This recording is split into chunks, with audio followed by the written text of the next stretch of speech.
She was the last pharaoh of Egypt, a queen famed for her brilliance, her ambition, and her legendary affairs with Rome's most powerful men. But empires crumble, alliances shatter.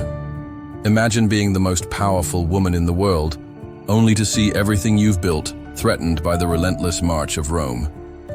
These are the final, desperate days of Cleopatra. Welcome back to World Time Capsule.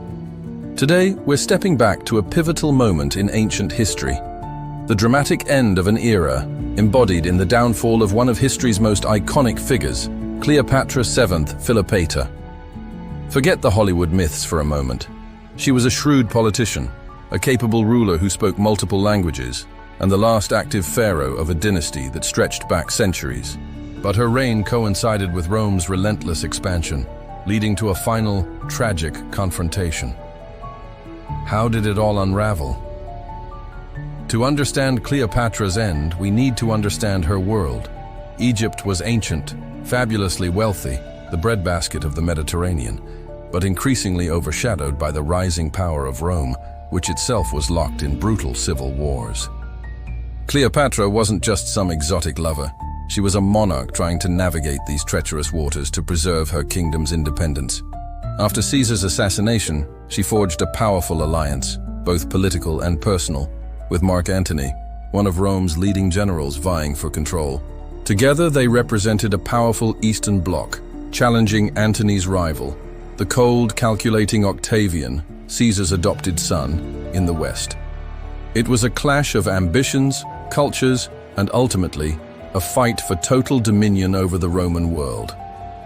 The simmering conflict between Antony and Octavian finally exploded into open war.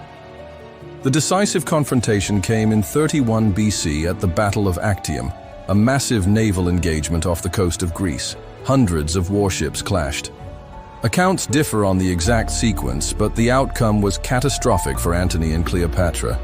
Whether it was a planned escape or a panicked retreat, Cleopatra pulled her squadron out of the battle. Antony, seeing her leave, abandoned his fleet and followed her. Left leaderless, the rest of their powerful navy and legions eventually surrendered to Octavian. Actium wasn't just a lost battle. It was the death knell for their cause. Their forces were shattered, their reputations damaged, especially Antony's in Rome, and the path was now clear for Octavian to pursue them to their very doorstep, Alexandria. Egypt. Illustrations depicting Alexandria, a magnificent city, but now fearful, show Antony, perhaps depicted as demoralized or rallying for a final defense. Following Actium, Cleopatra and Antony fled back to Alexandria, the vibrant capital of Egypt. But there was no escaping Octavian's ambition. He systematically secured the eastern provinces, his legions marching relentlessly closer. Imagine the atmosphere in Alexandria during those months. The opulent city, once the center of their power, now felt like a gilded cage. Hope dwindled. Antony's remaining Roman legions were wavering, their loyalty strained. Cleopatra, ever the pragmatist, likely tried desperately to negotiate with Octavian, perhaps hoping to secure the throne for her children, especially Caesarion, her son by Julius Caesar. But Octavian was implacable. He wanted Egypt's wealth, and he wanted Antony and Cleopatra eliminated as political threats. By the summer of 30 BC, his forces were closing in, arriving outside the walls of Alexandria. The final siege was about to begin. As Roman forces breached the outer defenses, chaos gripped the city. Antony, hearing perhaps a false rumor that Cleopatra had already taken her own life, or simply seeing the utter hopelessness of the situation, made his own tragic end.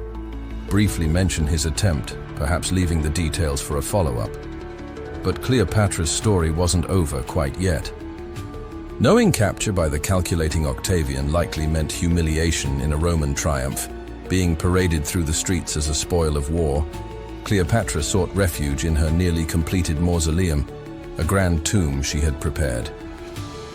With her most loyal attendants, immense treasures, and possibly the means for her own carefully planned exit, she barricaded herself inside. The last pharaoh of Egypt was cornered, the might of Rome pounding at her door. Trapped, her kingdom falling, her lover dying or dead, Cleopatra faced her final choice. How would the most famous woman of the ancient world meet her end? Would she submit to Octavian, or orchestrate one last act of defiance? The stage was set for the final dramatic scene in the life of the last queen of Egypt.